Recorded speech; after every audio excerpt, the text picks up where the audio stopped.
What happens when a man dares to dream, but the world never gives him a chance? This is the story of Jude Fawley, a working-class man with a scholar's soul, in Thomas Hardy's darkest and most controversial novel, Jude the Obscure.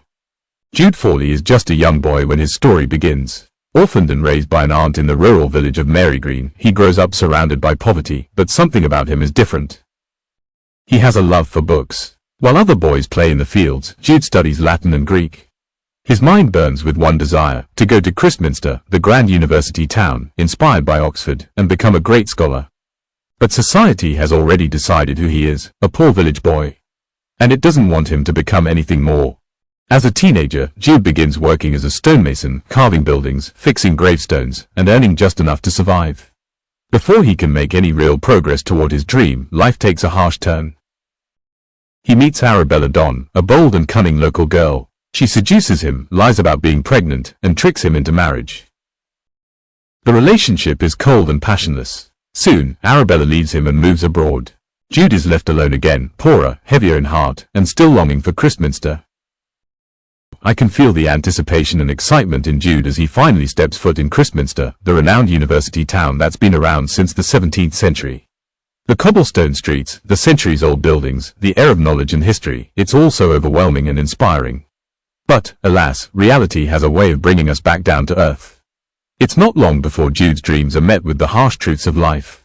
It's a tough pill to swallow, but it's all part of his journey. Despite years of self-study, no college is willing to accept a poor working man. Jude writes to professors, hoping someone will notice his brilliance. One responds, but only to say, the university is not for the working class. Stick to your trade. Jude's heart breaks. The gates of Christminster remain shut. But here, he meets someone new, someone who will change his life forever, Sue Brighthead. Sue is Jude's cousin, but more importantly, she's his soulmate. She's independent, intelligent, free-spirited, and unlike any Victorian woman. They fall in love, but their love is complicated. Why? Because Sue ends up marrying Mr. Phillotson, Jude's former schoolteacher, not out of love, but social pressure. Meanwhile, Jude is still legally married to Arabella, who reappears from abroad and brings more trouble. Eventually, Sue leaves her husband and chooses to live with Jude, without marriage. In modern times, this might not be shocking, but in Victorian England, it was scandalous. They are judged, insulted, and ostracized wherever they go. Jude and Sue have several children together. Life becomes harder. No one will rent to them. Employers fire Jude just for living in sin. They end up moving constantly, always unwanted, always struggling to feed their children.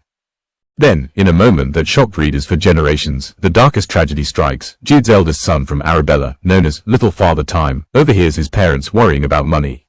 He feels guilty for being a burden. One day, Jude and Sue return home to find that the boy has killed his siblings, and then himself. He leaves behind a chilling note, "Done because we are too many."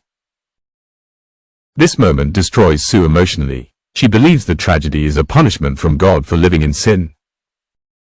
Overwhelmed by grief and guilt, Sue turns deeply religious. She returns to her legal husband, Mr. Phillotson, and punishes herself by living without love or happiness.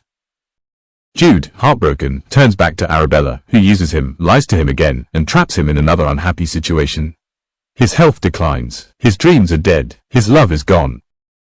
As Sue and Phillotson celebrate their sad, joyless marriage, Jude dies young, alone and forgotten. The boy who once dreamed of Christminster dies in the very city he longed to conquer, not as a scholar, but as a broken man. Jude the Obscure is not just a story of love and tragedy, it is a powerful cry against a world that punishes those who dare to hope for more. It asks us, what happens when your only crime is dreaming above your class? And what happens when the world says, no? This is Jude's story, and sadly, it's not just fiction. It's real for many, even today.